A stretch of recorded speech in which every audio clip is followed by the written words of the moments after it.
नमस्कार शेतकरी मित्रांनो, आजची सर्वात मोठी अपडेट समोर आली आहे. पीक विमा योजनेबाबत मोठी बातमी आली आहे, त्यामुळे हा व्हिडिओ शेवटपर्यंत नक्की पहा. मुख्यमंत्री देवेंद्र फडणवीस साहेबांनी नुकतीच घोषणा केली आहे की पीक विम्याचे पैसे आता थेट शेतकऱ्यांच्या खात्यामध्ये जमा होण्यास सुरुवात झाली आहे. आज जवळपास 8,500 कोटी रुपये रिलीज झाले असून यातील 6,000 कोटी रुपये प्रत्यक्ष खात्यात पोहोचले आहेत. उर्वरित पैसे पुढच्या 2 दिवसात सर्वांना मिळतील.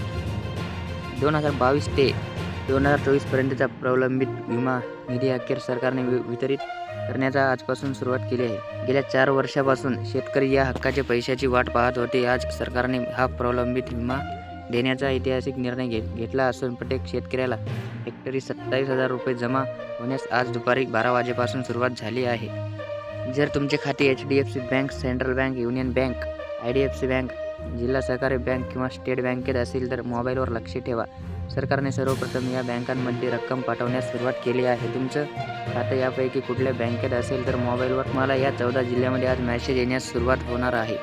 सरकारने पहिल्या टप्प्यामध्ये 14 जिल्ह्यांची यादी जाहीर केली आहे आणि या जिल्ह्यामध्ये आजपासून निधी जमा होण्यास सुरुवात झाली आहे. यामध्ये पिकानुसार विम्याची रक्कम वेगवेगळ्या असणार आहे. भात पिकासाठी 45,000 रुपये, तर बाजरी पिकांसाठी 28,000 रुपये आणि सोयाबीन पिकासाठी 52,000 रुपये हेक्टरी असे पीक विमा आज तुमच्या खात्यात मिळणार आहेत.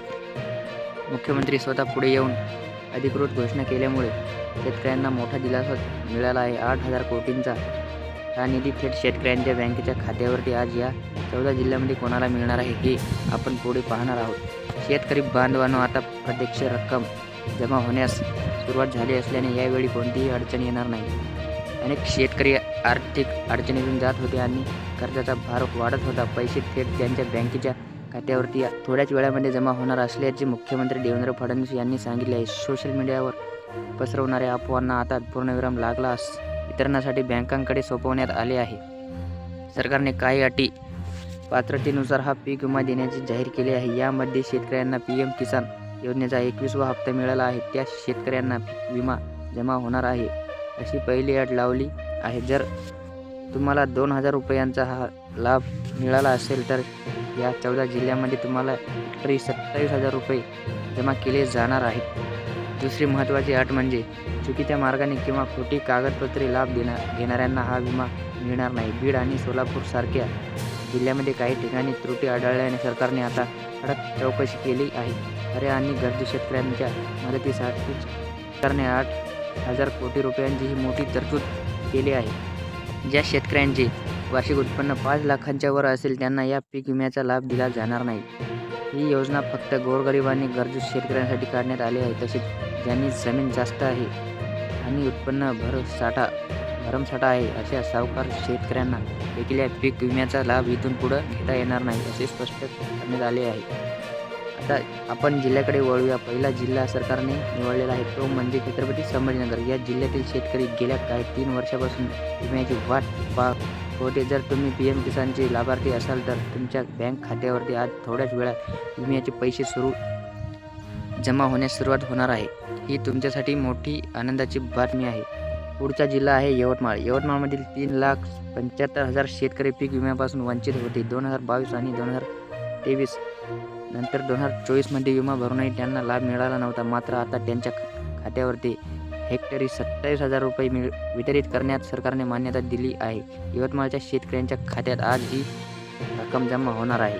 त्यानंतर लातूर आणि परभणी या 2 जिल्ह्यांचा क्रमांक लागतो. ज्या शेतकऱ्यांनी आधार कार्ड बँकेला लिंक केले आहे आणि मागील 3 वर्षापैकी एकदा तरी पीक विमा भरलेला असेल तर त्यांना डायरेक्ट बेनिफिट ट्रान्सफर म्हणजे DBTच्या माध्यमातून विम्याचे पैसे मिळतील. लातूर आणि परभणीच्या शेतकऱ्यांसाठी ही प्रक्रिया आता वेगाने सुरू झाली आहे. पुढील जिल्हे म्हणजे धुळे आणि नंदुरबार. या 2 जिल्ह्यामधील शेतकऱ्यांना 2022 आणि 2024 या कालावधीचा पीक विमा जमा करण्यात येत आहे. तसेच बीड आणि बुलढाणा या शेतकरी प्रधान जिल्ह्यामध्ये सुद्धा विम्याची रक्कम जमा करायचे आदेश सरकारने दिले आहेत. या जिल्ह्यातील पात्र लाभार्थी शेतकऱ्यांच्या खात्यावरती आज विम्याचे पैसे जमा होणार आहेत. शेवटच्या टप्प्यात म्हणजे रायगड आणि रत्नागिरी आणि सिंधुदुर्ग या कोकण पट्ट्यातील जिल्ह्यांचा समावेश आहे.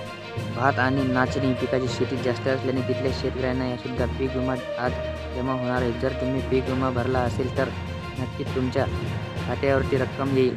अशाच नवीन अपडेट्ससाठी आमच्याशी जोडलेले राहा आणि व्हिडिओ लाईक करा आणि शेअर करा. धन्यवाद.